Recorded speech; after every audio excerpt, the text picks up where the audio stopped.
Assalamualaikum warahmatullahi wabarakatuh. Ayah bunda, para pemirsa CBS TV di mana saja berada, bertemu lagi bersama kami dalam program Tanya Ustadz.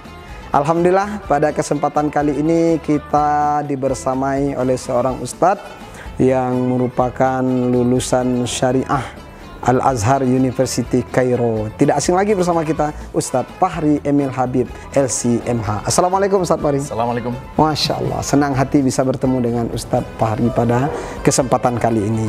Nah, insya Allah ayah bunda di mana saja berada, Ustadz Habib, kita ingin berdiskusi, bertanya kepada Ustadz ini tentang sahur. Singkat tapi kabar dari Rasulullah penuh keberkahan. Dan ini juga menjadi salah satu identitas puasa kita. Bukannya orang-orang di luar muslim ada puasa juga Ustaz ya, tapi mereka nggak ada sahur. Kalau kita sebagai muslim dianjurkan oleh Rasulullah untuk bersahur.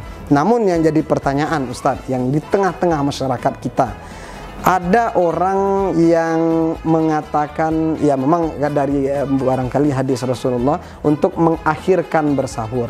Cuman yang jadi pertanyaan ini waktu imsak ini sering jadi perdebatan Ustaz. Apakah menjelang azan betul-betul atau apa manfaatnya untuk adanya waktu imsak ini? Apakah itu bagian dari kita menjalankan perintah Rasulullah untuk mengakhirkan sahur? Dan bagaimana pula kalau kita makan jam 1 Ustaz, sebelum tidur, itu sudah kategori makan sahur atau tidak? Seperti itu. Mohon penjelasan Ustaz Habib, silahkan. Bismillah, alhamdulillah, wassalatu wassalamu ala rasulillah. Pertama terkait sahur ya Ustaz, Nabi SAW bersabda, tasahharu fa inna fis sahuri barakah. Sahurlah kalian, maka sesungguhnya pada sahur itu terdapat keberkahan. Dan memang ini merupakan pembeda kita dari puasa-puasa umat-umat sebelumnya. Allah juga katakan puasa sudah disyariatkan sebelum Islam, namun pembeda kita adalah sahur. Kalau Kristen Koptik di Mesir Ustaz, itu mereka puasanya dari jam 12 malam sampai jam 12 siang.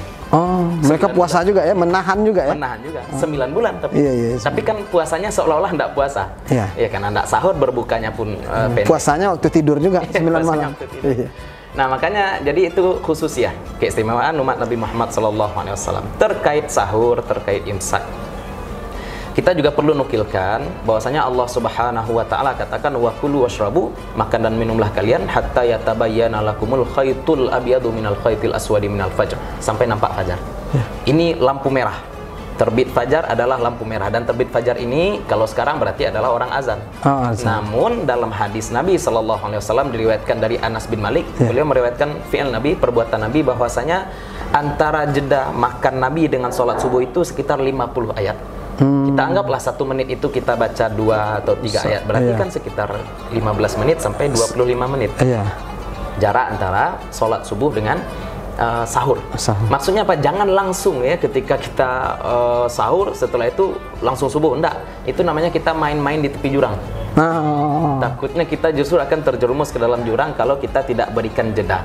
Makanya kita berikan jeda 10 menit ya. Ulama-ulama Indonesia beristihad berikan jeda. Sebenarnya terserah mau 10 menit atau pakai hitungan dulu 50 ayat pun silahkan. Yang penting jangan di saat-saat genting.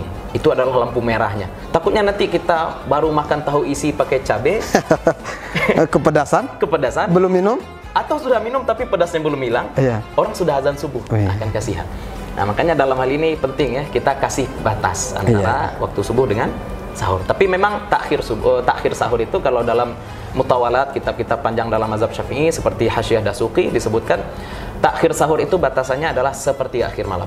Jadi barangkali sekarang jam 3 lah. Jam 2 sudah masuk sepertiga. Udah masuk sepertiga. Anggap awal malam maghrib. Akhir malam subuh. Barangkali jam 2 lah Ustaz. Nah itu sudah bisa disebut sahur.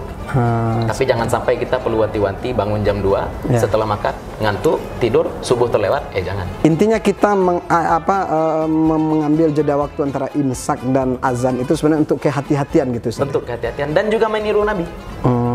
Jadi kalau kita masih sedang makan, kemudian imsak, bunyi beduk, bunyi serine. Kalau daerah kita kan serine nih Ustaz ya. Bunyi beduk, bunyi serine, lalu kemudian masih kita lanjutkan karena nanggung nih masih bisa mungkin Ustaz. Tapi kalau azan nggak bisa lagi. Udah lampu merah. Jadi imsak itu umpamanya lampu kuningnya Ustaz. Karena ada juga rasanya yang berpendapat Ustaz, karena sedang makan udah meskipun azan lanjut ngaja. Masjid sebelah kan belum azan gitu. Itu bahaya, Ustaz. Salah. Takutnya masjid sebelah nafas muazinnya lebih panjang. Oh gitu ya. Bisa lebih lama nanti waktu mulainya gitu ya. Makanya kita kembalikan saja ke ayat batasannya bukan orang azan tapi yatabayyana lakumul khaitul abyadu minal khaitil aswadi minal fajr. Batasnya fajar. Baik, terima kasih. Alhamdulillah, terima kasih Ustaz Habib. Ayah bunda di mana saja berada, alhamdulillah telah kita dapatkan penjelasan tentang sahur. Meskipun itu adalah sunnah Rasulullah SAW, tapi tentunya bagian dari kehati-hatian kita agar puasa kita sah dan diterima oleh Allah Subhanahu Wa Taala, tentu kita harus punya ilmu tentangnya. Alhamdulillah kita telah diberikan jawaban oleh Ustadz kita. Mudah-mudahan bisa kita amalkan dalam kehidupan sehari-hari. Jumpa lagi bersama kami dalam program Tanya Ustadz. Assalamualaikum warahmatullahi wabarakatuh.